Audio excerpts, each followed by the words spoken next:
Good afternoon from New York City, and welcome to this webinar. My name is Audrey Kitagawa, and I will be the moderator for today's discussion of the conflict between Ukraine and Russia, the causes of the conflict, diplomacy, and possibilities for peace. I'm the chair of the Anti-Racism Initiative and the Gender Equality Working Group of the G20 Interfaith Forum. This webinar is co-sponsored by the G20 Interfaith Forum, the Group of 78, and the International Academy for Multicultural Cooperation. Please see the chat box for more information about these organizations. The website link to each organization has also been included. I'd like to acknowledge Ruby Dagger, chair of the Group of 78 Peace and Security Working Group, who has been instrumental in helping to make this webinar possible, and to James Christie, who is a member of the IF20 Anti-Racism Initiative, and also a member of the Group of 78, for bringing these two groups together. All of the bios of today's speakers will be posted in the chat box, so I will not be giving extensive biographical information about our two presenters, of whom John Packer will go first, and Jonathan Granoff will be our second speaker. Today's webinar is a first in a four-part series of webinars, which will examine the Ukraine-Russia conflict. Ukraine and Russia have developed deep and complex cultural, economic, political, and religious connections. They have a shared heritage that goes back over 1,000 years to when the Ukrainian capital, Kyiv, was at the center of the first Slavic state, Kievan Rus, the birthplace of both Ukraine and Russia. Over many centuries, Ukraine was carved up and claimed by powers including Poland, Lithuania, Nazi Germany, and Russia. Ukraine and Russia were two of the founding members of the Soviet Union in 1922, and Ukraine was the second most populous and powerful of the 15 Soviet republics, and home to much of the Union's agricultural production, defense industries, and military, including some of its nuclear arsenal. Its decision to cut ties in 1991 was a severe blow to the Soviet Union, and Ukraine became an independent nation. But uniting the country was challenging. Eastern Ukraine had been under Russian rule much longer than the West, and were more Russian-speaking and Orthodox, while parts of Western Ukraine were Ukrainian-speaking and Catholic. This tumultuous history and factional fault lines, both internal and external, have complicated diplomatic efforts and obscured the path toward a viable resolution to the conflict and peace between two nations with a very complex history. Today, we are joined by two speakers who will share their perspectives on the Ukraine-Russia conflict. John Packer and Jonathan Granoff have dedicated their professional lives to examining, understanding, and sharing the complex interplay of history, modern geopolitics, and the pursuit of peace. Following their remarks, we will have an opportunity to field questions from the audience. And it is my pleasure to welcome Professor John Packer, Neuberger-Jesin Professor of International Conflict Resolution in the Faculty of Law and Director of the Human Rights Research and Education Center at the University of Ottawa. Professor Packer, you now have the floor. Thank you very much for the invitation to join this panel and to discuss this important topic. I want to underline immediately that as much as history may help to explain where we are now or where we may go, it does not, as a matter of international law, necessarily justify positions or actions. In other words, we may better understand causes and influences, but these alone do not create legal entitlements. And in that regard, I want to say from the start that as we discuss not only the causes, but I would say the failures politically to contribute to a peaceful elaboration and sustainable development of relations, not only between Ukraine and Russia, but with its implications in the world, we cannot but acknowledge that from February 2022, the aggressive use of force by the Russian Federation is an unequivocal breach of the United Nations Charter. The resort to force on a unilateral basis against the territorial integrity of another state member of the United Nations is a fundamental violation of the tenets of the post-Second World War order. In fact, we can go further back to the Kellogg-Briand Pact. And not only that use of force in an aggressive fashion is a fundamental breach, but in addition, it breaches multiple agreements of which both Russian Federation, Ukraine, and other parties were involved, which we will refer in a moment. So this discussion and our understanding of the influences and the causes does not erase or modify that fact and that matter of law, of international law. Let me also say that attempts more recently or subsequently have been made of a revisionary character.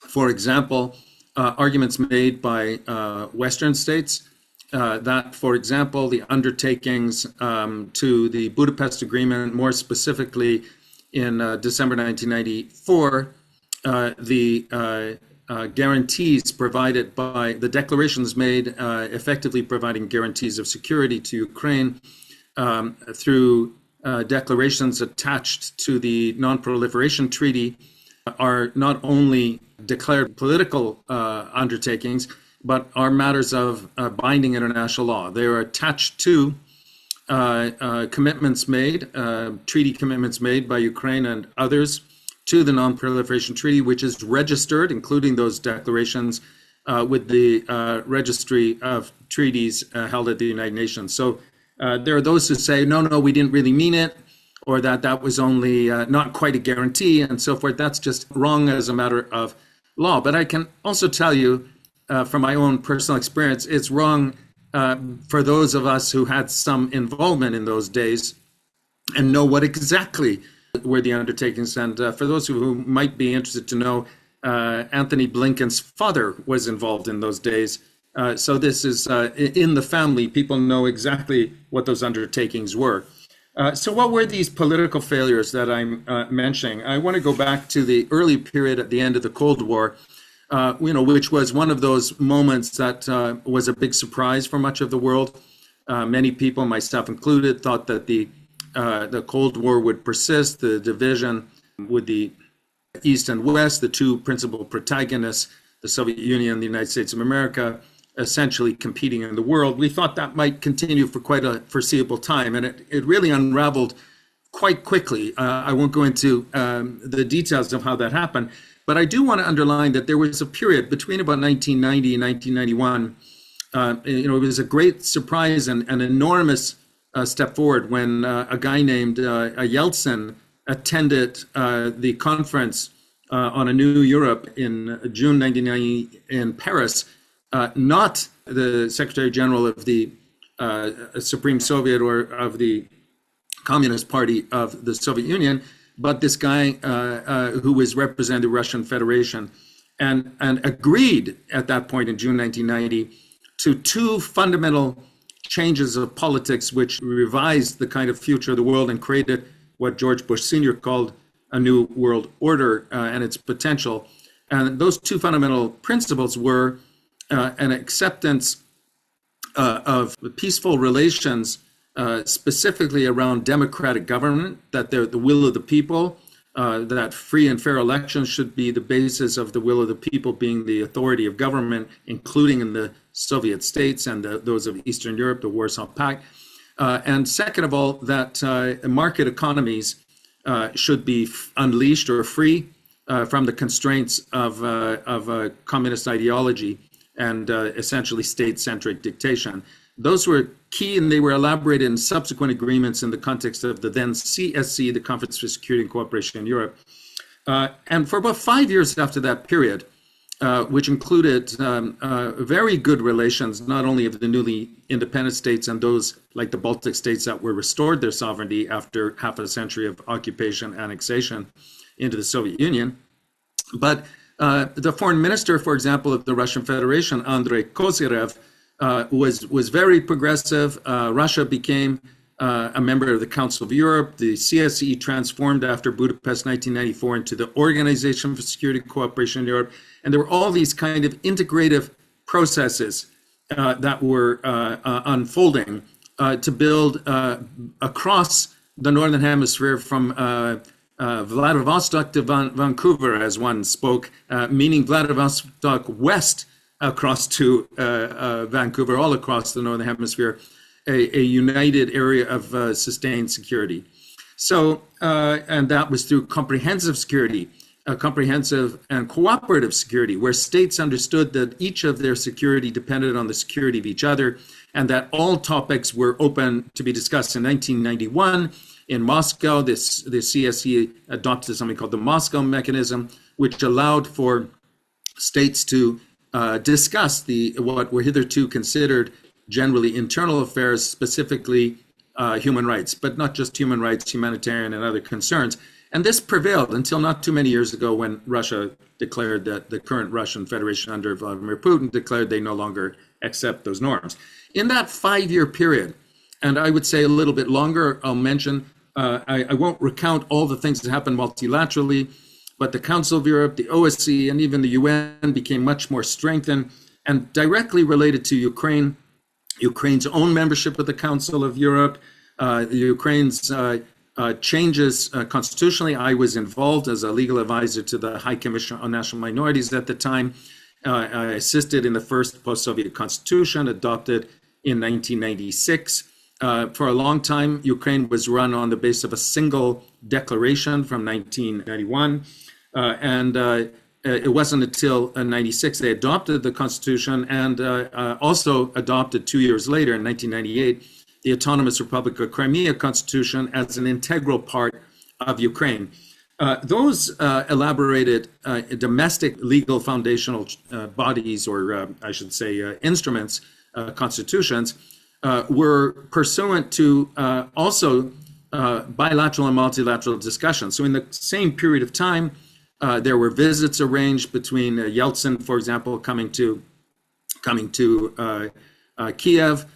There were specific arrangements made for the protection of Ukrainian minorities, small though they were, in Russia, and the large Russian-speaking national minority in Ukraine.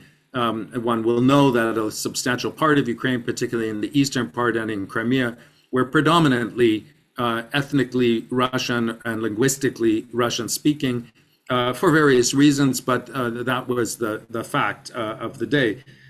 There were a lot of other things that happened at the time, economic developments in a number of Eastern European countries, shock therapy, as some might recall. Poland quickly adopted a market economy. The Baltic states reformed rapidly. Ukraine did not move as fast. I want to underline how long it took them to even adopt a constitution. And the Verkhovna Rada was still under essentially socialist political party control. There was, competing with that, a nationalist Ukrainian tendency. And I have to say, in terms of the political failures here, I want to underline that Ukraine was kind of on the back burner in terms of resources and so forth. The priority for European Union enlargement, NATO enlargement, was nearer home. So Eastern European, Central European states, and the Baltic states were priorities. And I think this was a missed opportunity. And I want to draw attention specifically to historical moments, because by then, in the second part of the 1990s, the latter part of the 1990s, voices were increasingly heard from people like Zhirinovsky, Rogozin in the Duma and elsewhere, and people like Putin coming to kind of quietly behind the scenes, moving into some positions of influence, who were lamenting the loss of standing and actually a kind of embarrassment, I would say, which it didn't help, of course, that there were those in the West like Fukuyama and others who audaciously declared the end of history. We won, they lost. And really, Russia was on a back foot, and there were those who were not happy about it. And that was visible. That was visible. And so in December 1999, quite crucially, the Russian Duma adopted a law on the protection of compatriots abroad. And that was a declaration of essentially foreign interference, because that law, which was mimicked in some other states of Central and Eastern Europe, for example, in Hungary with its status law, but also in other countries, where the law prescribed that the Russian Federation could arrogate to itself an authority in law and politically to speak for Russians, for their compatriots is the term they used, in foreign states. So these are persons who were not Russian citizens or nationals and not resident in the territory of Russia, but nonetheless, the Russian Federation would give itself an authority to speak for them, to address them, to regulate them. And this was, of course, necessarily an interference in the territorial scope of political interference within the neighboring states where so many of these people lived, and also in the domestic politics. I believe that was a loud or large red flag that the West did not understand and did not particularly address. In fact, it countered with kind of ethno-nationalist arguments on the other side, which were really a clash of politics instead of engaging with the challenges. Now, almost immediately after that, in actually January 2000, we saw Putin rise and Yeltsin Yeltsin, who was becoming essentially incapable of governing. You might remember him kind of being drunk and falling off planes in Ireland and so forth. Yeltsin was increasingly visibly exercising authority. And in May 2000, Yeltsin became the president of Russian Federation and inaugurated, and again from 2012, and pretty much ever since, for the last 20 years, we've had him and those around him. I want to underline what we missed in this period. I did contribute myself to trying to build a robust Ukrainian democracy, building institutions, particularly like the Ombudsman Office, rule of law institutions, means of protection of minorities, pursuant to international treaties that Ukraine was a party to, is a party to, such as the Council of Europe, Convention on the Protection of National Minorities, the Charter of Europe for local self-government, which prescribes decentralization of authority into the localities where communities can govern themselves better, and the Charter for minority and regional languages. And these gave us the scope to really engage, but we did not follow up, and this is crucial. Instead, if you look even today at Transparency International's Corruption Perception Index, you will see that Ukraine sits in place 104, very far from being a non-corrupt or a rule of law society. You will see that it's made significant positive progress in the last 10 years, and especially in the last 3 or 4 years. But that's to say only in the last few years, after there have been the color revolutions and so forth, for a good long period of time, essentially a quarter of a century, this kind of internal weaknesses of Ukraine were largely ignored or not sufficiently engaged, particularly by those who said that they were committed to engage and support, including my own country, Canada, which gave very modest assistance compared to what was needed. Now, we can understand in historical context why that may have been the case. We know that in the same period of time, in the late 1990s, 2000s, there were the issues around Iraq and then Afghanistan, enormous involvement there, and maybe a kind of unmerited, naive optimism that this kind of the winds of change, as were referenced in the early 1990s, would somehow reach Ukraine and succeed.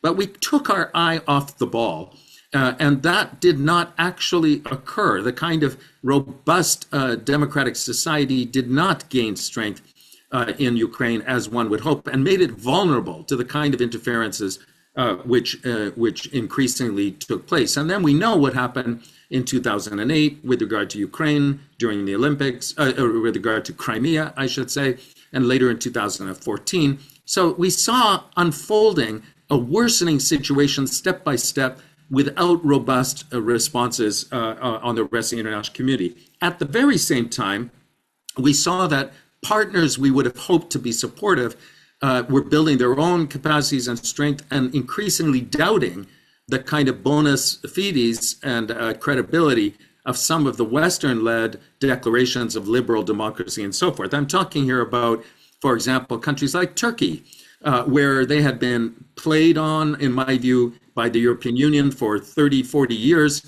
where Giscard d'Estaing, former president of France, eventually declared as one of the co-chairs of the enlargement expert body, he said that Turkey could never become a European Union member state because it was Muslim. Now, that kind of statement, which had nothing to do with the international norms or standards or the treaties or the negotiations, sent a large message to countries like Turkey, which had been making substantial reforms. Again, I was involved in some of them, including with regard to minorities, rule of law, and so forth, also rapid economic development. To be told that there's no way you ever can join these institutions because of some inherent character, religious in this case, sent a very cold shower in places like Ankara and elsewhere, and really raised doubts about the Western, as I say, integrity of the kind of tendencies and the norms that had been promoted. So we shouldn't be really surprised that as time went on, and here we have to remember what happened in Kosovo, particularly between 1998 and 2008, when the Kosovars resorted to arms, and the Security Council Resolution 1244 adopted, talked about a negotiated or eventually a settlement that was ultimately ignored upon a unilateral declaration of independence in 2008. And again, essentially, the Russian Federation was told that they can just live with it, that these international agreements are not going to be respected in detail. So we've kind of made our own unfortunate bed that led to these kind of, which I hope the point of my intervention is to say we can understand how we got here in a not happy way, which, as I say, does not justify the resort to use of force, but we have to understand where this came from. And now we're in a very, very different situation. And I'll just end by saying here that what we need to be very careful about, we need to be very careful that we don't throw the baby out with the bathwater here. We're now at risk of losing entirely the normative framework which underlies not only the kind of relations I was talking about, East and West, Russia, Ukraine, and the West, and so forth, but the entire international order. Now we're facing stark and apparent double standards, differences of engagement in the Middle East versus Ukraine and Russia. There are international interests now at play about grain, the dependency of the global South, about oil and hydrocarbon dependency of the global East and South. And much of the world outside of the Western world is no longer willing to tolerate the kind of double standards, as it is put, in conduct, and to simply accept the kind of word that they were asked to accept before. And at the same time, and this is really, really serious, in Ukraine, there is no confidence in a written word. They don't believe in anything on paper. The idea that a new treaty or even guarantees made by countries like the United Kingdom, USA, France, and so forth are worth the ink of the paper that they're written on, that's very serious, because that means that they can only rely upon hard force so-called guarantees or references, which is a formula for perpetual, in my view, a formula for perpetual conflict. And that's really where we are, that we have to really look in the mirror a bit, but look in the eyes of each other and say if we're willing to go down that path, because now in my lifetime, we are closer than ever before to use of nuclear weapons, to mass atrocities that we are observing, to the resurgence of genocides, including in Ukraine and elsewhere. And this should be a sobering moment for everyone. And I'll just say that this could have been avoided. There was no need to have war over this, but we are now in such a situation, and we need to act vigorously to turn it back. Thank you. Thank you so much, Professor Packer, for your perspectives and your sharing. At this time, I'd like to welcome Jonathan Granoff, and he is the president of the Global Security Institute and senior advisor and representative to the United Nations of the World Summits of Nobel Peace Laureates. Jonathan, please share your thoughts with us. Thank you very much, Audrey. And thank you, Professor Packer. I agree with everything you said. And I think I'm going to kind of underscore some of it right away.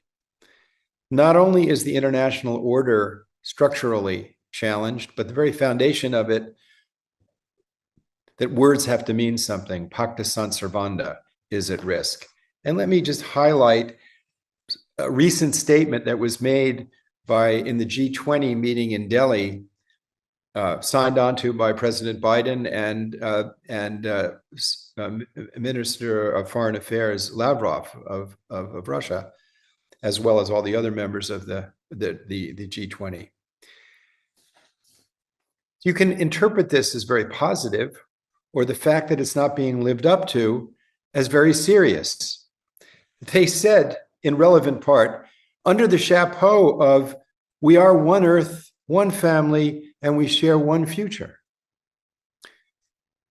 We note with deep concern the immense human suffering and the adverse impact of wars and conflicts around the world. Well, in Ukraine, the carnage it's not in the evening news in the Western world, but it is in the hundreds of thousands of deaths, dismemberment, destruction of environments, destruction of families, and destruction of economies. It's a meat grinder, as they call it. We don't know how long it can go on, but every day it's about 1,000 people getting killed. And it's outrageous. Now, this is what they said. Concerning the war in Ukraine, while recalling the discussion in Bali, which was a G20 a little earlier, we underscore that all states must act in a manner consistent with the purposes and principles of the UN Charter in its entirety. In line with the UN Charter, and I'm quoting them, all states must refrain from the threat or use of force to seek territorial acquisition against the territorial integrity and sovereignty or political independence of any state. Now, from an American perspective, that's precisely what it appears Russia is doing. Precisely. But this is even more important. The United States and Russia and the other members of the P5, the nuclear weapon states, and India said the use or threat of nuclear weapons is inadmissible. Wow. They said that if nuclear weapons are inadmissible, what is the point of spending trillions of dollars and having doctrines to keep them at the ready? Do we take this language seriously? If we lose the meaning of language, we lose the process of diplomacy. We lose the rule of law. We lose predictability. We lose our ability to function as human beings. But if we take the statements very seriously, some of them are not quite as positive. And this is what the security planners in Russia read. I'm going to quote from the United States Nuclear Operations Manual of the Joint Chiefs of Staff. Using nuclear weapons could create conditions for decisive results in the restoration of strategic stability. Specifically, the use of a nuclear weapon will fundamentally change the scope of a battle and create conditions that affect how commanders will prevail in a conflict. Will prevail in a conflict with the use of nuclear weapons. Employment of nuclear weapons can radically alter or accelerate the course of a campaign. A nuclear weapon could be brought into the campaign as a result of perceived failure in a conventional campaign, potential loss of control or regime, or to escalate the conflict to sue for peace on more favorable terms. Well, these are contemplated uses of nuclear weapons, legitimizing the use of the unthinkable, the unspeakable, completely contrary to what was instrumental in ending the Cold War, the summit of Reagan and Gorbachev in Geneva in 1985, in which they said a nuclear war can never be won and thus must never be fought. And we're seeing daily accelerated threats, not the kind of rhetoric. The United States is being somewhat quiet, but we're carrying a very big stick. 700 military bases around the world. The Russians don't have military bases in our region. We have lots of them there. Russia invaded Ukraine. We invaded Iraq. Now, there's no moral equivalency here. In a democracy, it's the duty of the citizenry to criticize the government, to make it better. And we have that capacity. And we should never, ever be ungrateful for it. There is no capacity in authoritarian dictatorships or authoritarian regimes of a political party, of one political party like China. there is no capacity for correction. It's intrinsically corrupt because it divests the people of their political agency and thus their freedom and thus the ability to make corrections. But the fact is, all states make mistakes. All states are imperfect. All of us are imperfect. All of us make mistakes, and all of us need to get better. And we can, thus, any criticisms that you hear from me of what my country has done or failed to do is done in a spirit of fulfilling my duty as a citizen, our duty as citizens to make corrections. So there was a very visionary statement that was taken seriously in 1985, in which Presidents Gorbachev and Reagan and the teams that were with them, the team of the State Department of the United States, very sophisticated people, said a nuclear war can never be won and thus must never be fought. In the same paragraph, and this is really the key that created the change, they said, neither party shall seek military advantage over the other. And that lowered the threshold of adversity. It lowered the threshold of fear and allowed for the process of diplomacy and change to take place. That's what we don't have today. And that's the great danger. Language is losing its meaning, and thus vision is diminished.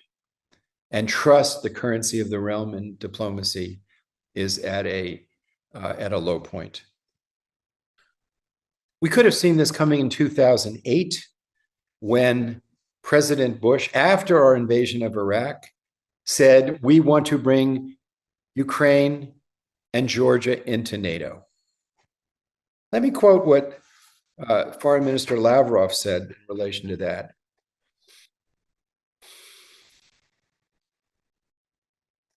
For many decades, the basis for strategic stability and security in the world was parity between Russia and the United States in the sphere of strategic offensive and defensive arms. However, in recent years, the US administration chose a course toward upsetting that parity and gaining a unilateral advantage in the strategic domain. Essentially, it's not just about global missile defense. We also note that the US has been reluctant to stay within the treaties on strategic offensive arms, and that it is pursuing the prompt global strike concept, which is the ability to strike anywhere on the planet Earth very quickly, and developing projects to deploy strike weapons in outer space. In fact, President Trump reinvigorated the doctrine of full spectrum dominance through outer space weaponry. This understandably will not reinforce the security of Europe, and he said this while he was in Poland, or Poland itself. He went on to say, Lavrov, that under the circumstances, that the choosing of a special relationship with Washington, with Poland, and not with Russia, would create risks and exacerbate tensions. But we could have seen this coming, but we didn't look. What we didn't look at was the psychology of the people of Russia. I just want to give a perspective of where they're coming from. And as American, we understood the shock of 9/11. 3,000 people, the only time our country since 1812, when the Capitol was burned by the British, have we been invaded like this. But this is the psychology of Russia. It's so deep. Let me just give you a perspective, which you don't hear in the newspapers, and so this is really important.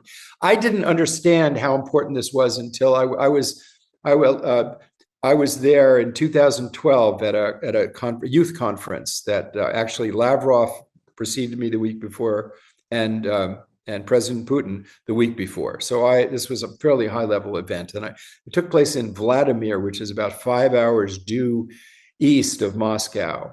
And in the city, in the city hall, there was a diorama of defending the region from the Mongol invasions, as if that happened yesterday. It's very much like parts of the South where they'll talk about me, a New Yorker, as a Yankee, because the Civil War took place yesterday. It's a victim's mentality. There was the Mongol invasions in the 13th century. There was the Livonian campaign of the Teutonic tribes to force Catholicism on the Russians in the 13th century.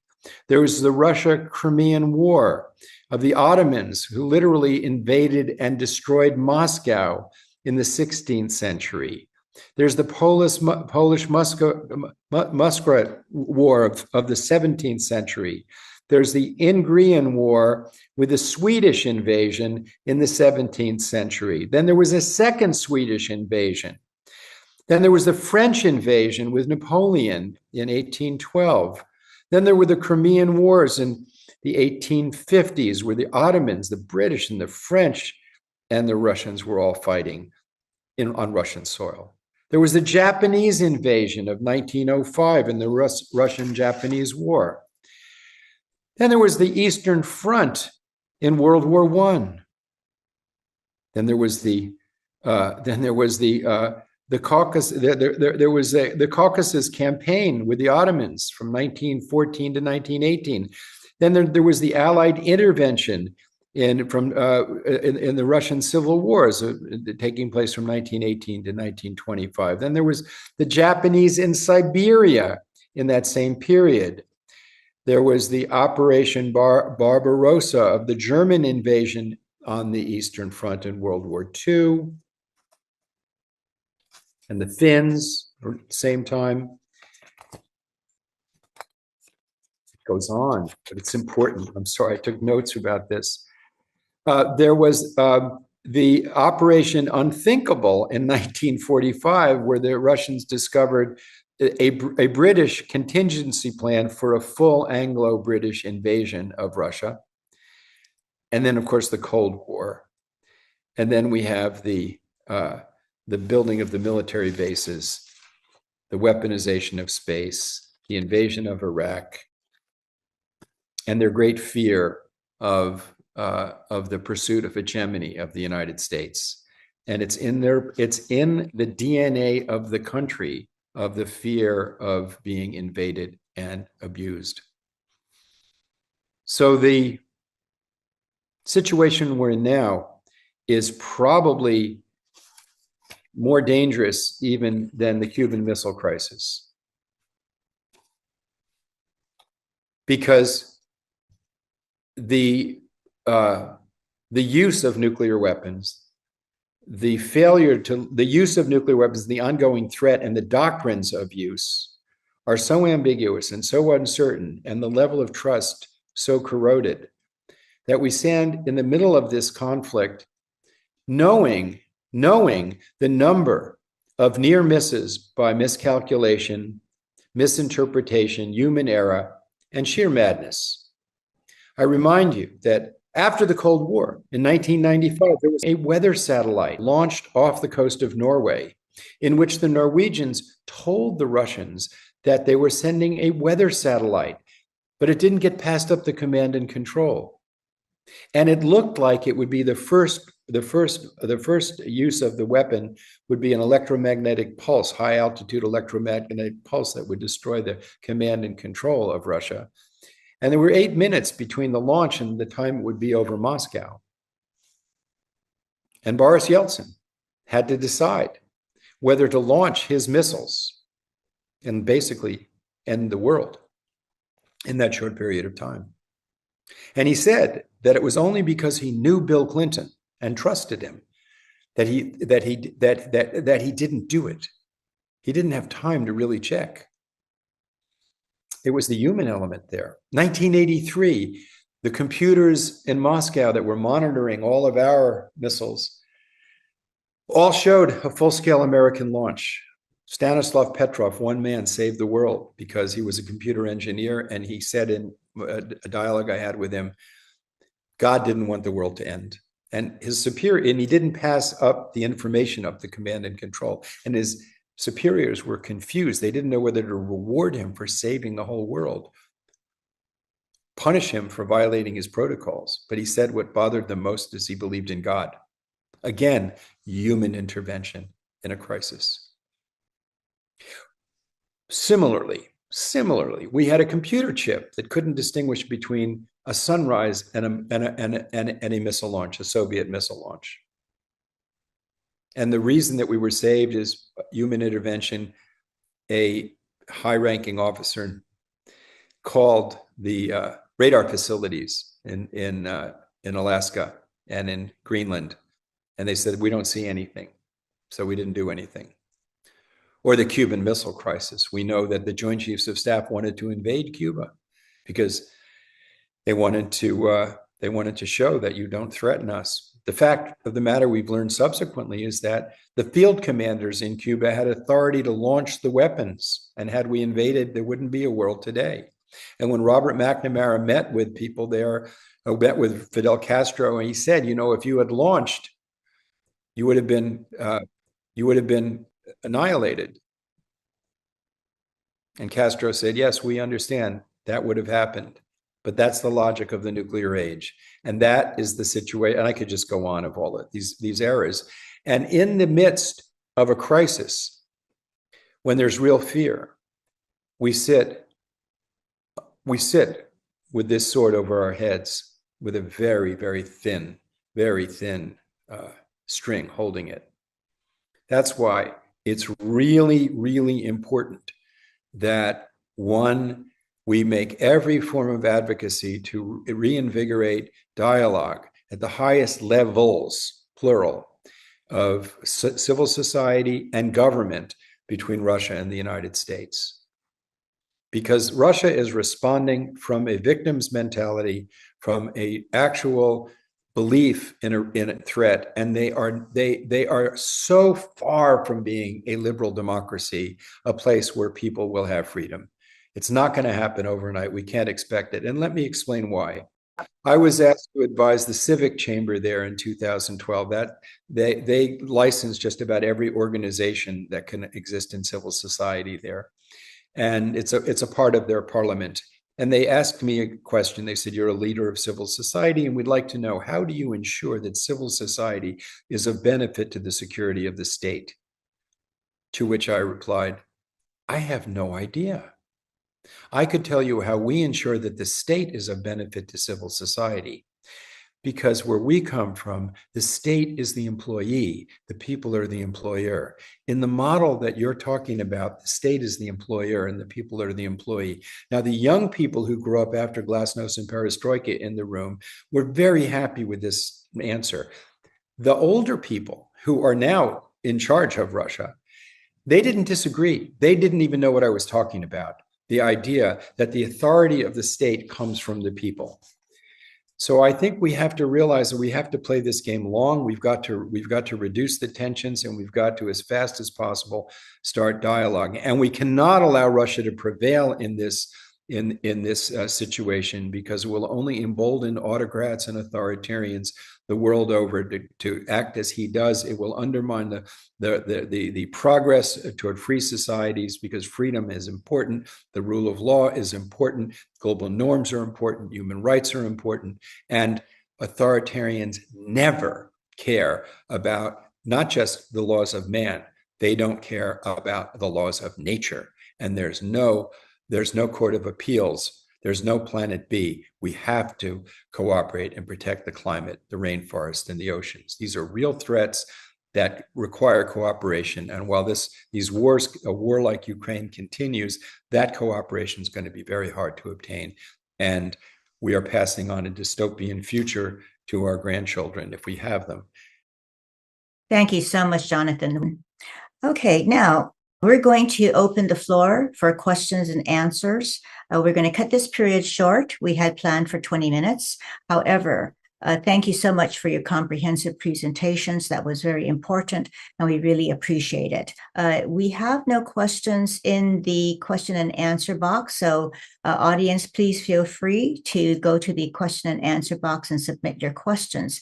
In the meantime, based upon the presentations that you have made and the disturbing failures, not only of our written treaties and declarations, especially the Budapest Memorandum, which you spoke about, Professor Packer, what specific diplomatic measures could have the greatest potential for success now? Well, thanks for the question. And I want to just pick up on the last thing that Jonathan said about the essential need for dialogue. This is what we face is an entirely man-made problem. This is not nature or God deigned that we should have these conflicts. And maybe some people believe that. I don't believe that.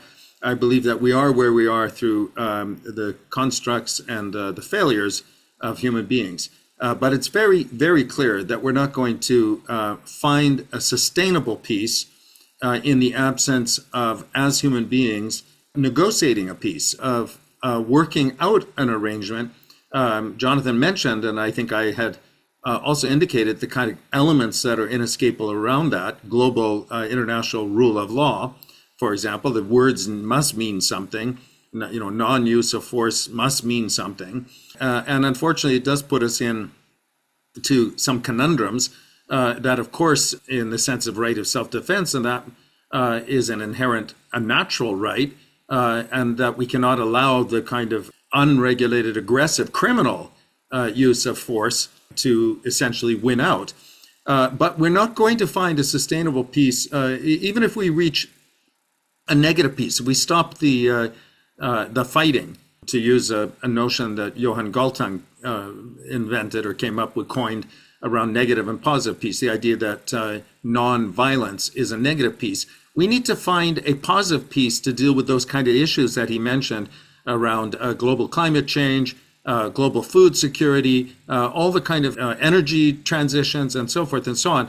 And those only will come through dialogue. So I'm just going to say what might be controversial. In the news in the last couple of days, the Secretary General of the United Nations, Antonio Guterres, has been heavily criticized for having gone to the BRICS meeting.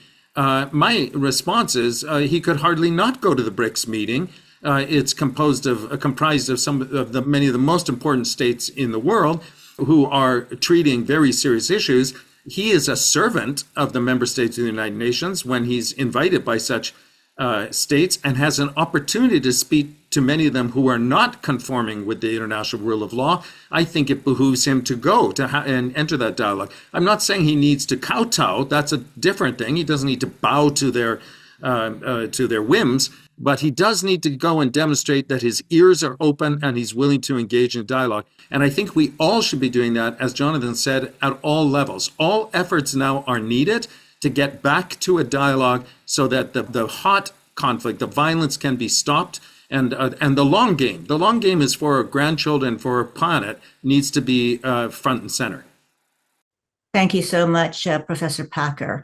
So there are some questions that are coming in, and from one of our viewers: how do we rebuild trust in countries like Ukraine so that we can see diplomacy work? So I'll have you answer that, Jonathan, since you did address the issue of trust and the factor of trust being the currency of diplomacy. Proceed. There's no choice but to do that. So it's not a question of whether we should do that. We cannot win a war with Russia. If we were to go to full out war with Russia, less than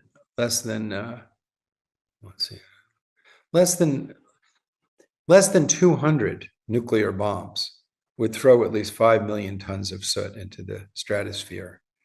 That would end the agricultural base of civilization, killing billions of people, and ending not just ending modernity, possibly ending the ability of mammals as we know them to survive, certainly humans. So we can't win a war. So what's our choice? So during the height of the Cold War, there were many civil society initiatives. I was very involved in one of them with Lawyers Alliance for World Security. We brought lawyers from the then Soviet Union to the United States. We took them to bankruptcy court. They were shocked by the fact that the state would protect the debtor instead of the rapacious overreach of capitalism. We took them to see jury trials where they saw that citizens participated in the administration of justice. And what amazed them the most was they saw judges who were holding this city of Philadelphia in contempt of court for overcrowding of prisons. In other words, a judge was telling the state that you have to abide by the rule of law. Those lawyers became strong advocates for ending the Soviet Union, for glasnost and perestroika, for a change in Russia. So I personally saw the value of citizen diplomacy, of track 2 diplomacy, of citizens talking with other citizens. There were similar initiatives with physicians, with scientists, with educators. These have to be reinvigorated because we have to have people, not just the leaders. And the leaders have got to begin talking to each other because we don't have a choice. We can't just ignore the fact that 60 to 80% of our oxygen comes from the phytoplankton, which depends on the pH of the oceans, which depends on the health of the climate. This is not like a choice that we have. And we are still privileging industries that are polluting the oceans and putting at risk our very survival. So this is a kind of realism of human security that has to be put in the forefront. Now, in the United States, right now, we have two political parties. One political party denies science and denies the complexity of these situations and denies the importance of being truthful. That is utterly unacceptable. And we can't even countenance the problems that will arise should we have 4 years of leadership that doesn't see the value of telling the truth, that doesn't understand the value of treaties, and that denies science. The other party, there's the possibility of corrections being made, and there is the respect for a diversity of points of view, which is very important for the compromises that will be needed to get us out of the problem. Institutionally, we have to start building institutional structures where there's dialogue. And one of the things that was so important in ending the Cold War were discussions amongst the military of the Warsaw Pact and NATO leadership, where there was, I remember my good friend, may rest in peace, Ambassador Jonathan Dean proposed analyzing weapons that were offensive and weapons that were defensive. Tanks are offensive, bunkers are defensive. Military people got together and said, well, we could build more defensive deployments and less offensive, and that would bring us all greater security. But what happened in those dialogues is friendships were developed, and out of that, there was the political space for change. We have to reinvigorate that process, as distasteful as it might be to be engaging with an authoritarian dictatorship that can't be trusted. We have to realize what we're dealing with. But Russia is a country of people just like us. And the fact that they're under the subjection of an authoritarian dictator today doesn't mean that we can't find political space to dialogue and help create change and trust. The fact of the matter is there's still a great deal of business that's taking place with Russia. And much of the world, one of our important allies, becoming an ally, is India. But 80% of India's weaponry comes from Russia. And for their spare parts, they have to buy them from Russia. So we're in an integrated world. There's so much in which we're tied together, and our fates are tied together, whether we like it or not. And thus, we have to make that long-term political commitment, as distasteful as it might be for some people who demonize countries. But countries are made up of people, and we must never demonize people. We can criticize the institutions of how states operate, but we must never demonize people. Thank you so much, Jonathan. Well, this has been such an in-depth presentation, and unfortunately, we have now many, many questions, but we have no time to extend the question and answer period. And of course, this is such a deep subject, so it is unfortunate that our time is so short. However, there will be future webinars on this as well. So at this time, I would like to give Professor Packer an opportunity for you to give your 2-minute closing remarks. Thank you very much. I read the questions, by the way, that were put in the written questions, and there are many good questions.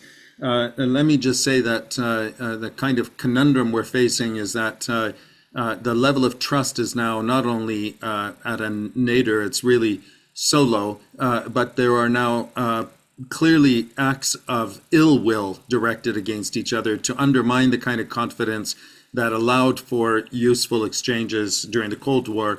I mean, now we know that foreign interferences across the board. Freedom House has just recently reported that transnational repression is being pursued by almost 50 countries in the world into about more than 100 countries in the world. So this undermines the kind of confidences that we could have. Nonetheless, with our eyes open, we have no choice but to pursue it.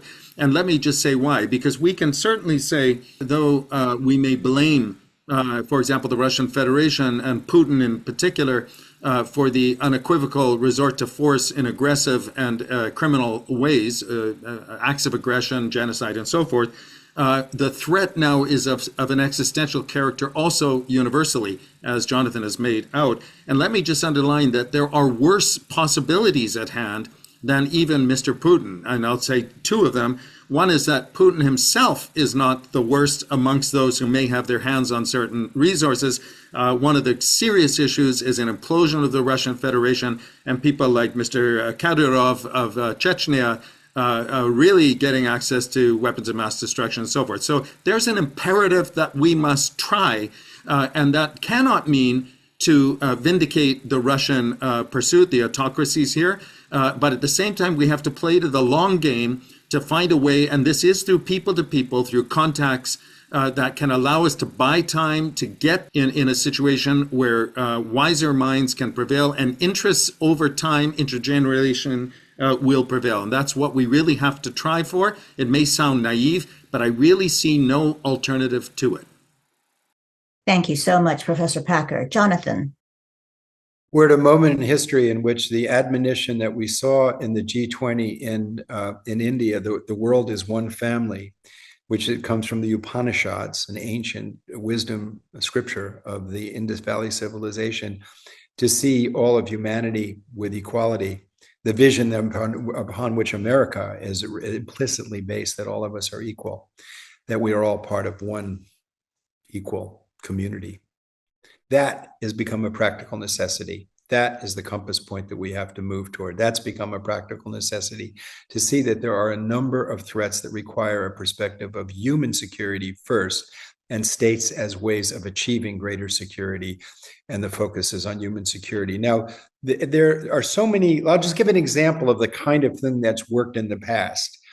There was public pressure from parliaments to create an initiative to push the Soviet Union and the United States to start dialoguing in the early 1980s. It morphed into the Six Nation Initiative. It came from Parliamentarians for Global Action, but then it was, so heads of state grabbed it. Rajiv Gandhi from India, Olof Palme from Sweden, Papandreou from Greece, and Nuriye from Tanzania, and their counterparts from Argentina and Mexico. And they went to Moscow and Washington. And President Gorbachev, who was one of the founders of the Global Security Institute, where I serve as a president, he said that it was the president of Tanzania that impacted him. It was a human perspective that the president brought. He said, I'm the president of a relatively small African country, and my first duty is the security of my people. And I can't fulfill my duty because of the conduct between you and your counterpart in Washington. And I urge you to change because I am affected by it. And Gorbachev said that he hadn't really put in front of him the fact that what he was doing and what the United States was doing was having this direct impact on the daily life and security of people all over, that he was mostly focused on his own country. But we now have to realize that we're in an era in which the myopia of thinking first of your nation, of your religion, of your race, of your gender is unrealistic. What is realistic is the fact that we are one human family. We share one biosystem. That is the reality, and our political institutions have to be realistic. We can't live on stories that are based on mythical, or you can't drive a car by looking in the rearview mirror. We have to look, where do we want to go to? So vision's really important right now, and visionaries and people who can imagine a better future are precious. And that's one of the reasons why I'm so grateful that Audrey Kitagawa is in the dialogue in the world, because she is a visionary, and we need visionaries. We need people who can say, look, our vision should exceed what our grasp is today, because it tells us the direction we want to go. And the direction that we want to go is based on the perennial values of our common humanity. That's That's first and foremost. And any politicians that preach divisiveness, demonization, and degrading of anybody have to be overcome, because that is not the direction we need to go. And the direction we need to go is to stick to the core values that make us human. Thank you so much, Jonathan. So in closing, I'd like to say that the relations, as we have heard extensively this morning, between Russia and Ukraine are indeed complex and very nuanced. But of course, there are certain written agreements that have been and are in danger of not being adhered to. It goes to the issue of integrity. And what is the meaning of committing ourselves in writing to agreements that we do not intend or ultimately do not keep? So it is our hope that, we are able to, through the connectivity of these two countries in their long histories, we can really help to find a path to peace. In the next 3 webinars, we will continue to examine the Ukraine-Russia conflict, including the role of religion. And Ukraine's tangled political history with Russia has its counterpart in the religious landscape, with Ukraine's majority Orthodox Christian population divided between an independent-minded group based in Kiev and another loyal to its patriarch in Moscow. And Putin himself has involved religion as part of its justification for Russia's attack on Ukraine, believing their shared Orthodox history would lend credibility to his ambitions. And our future webinars on the Ukraine-Russia conflict will also discuss a nuclear weapons threat. And both speakers have gone into that a little bit, but we will deepen it. And Putin indicated last month at a meeting of Russia's Security Council that Russia could use nuclear weapons if it was attacked by any state, and that any conventional weapons attack on Russia that was supported by a nuclear power would be considered to be a joint attack. In this morning's news, we read that North Korea has already sent soldiers to assist Russia in this war. And North Korea, as we all know, is also a nuclear-powered state. So depending on which news service you read, the range of troops that North Korea sent is between 3,000 to 12,000 soldiers on the ground. So these are signs of dangerous escalation that create existential threats to humanity. And so we have much food for thought to consider, as well as action to take. And I wish to express my deepest appreciation to Professor John Packer and to Jonathan Granoff for participating in our discussion today and providing your deep insights into this very complex and concerning conflict. And we are hopeful that it will not escalate further, but it does not seem to be moving in that direction. And we also thank everyone who has worked quietly behind the scenes to make these webinars possible, and to all of you who have joined us today. Please stay tuned for our future webinars on the Ukraine-Russia complex issue. Thank you so much for joining us. Bye-bye.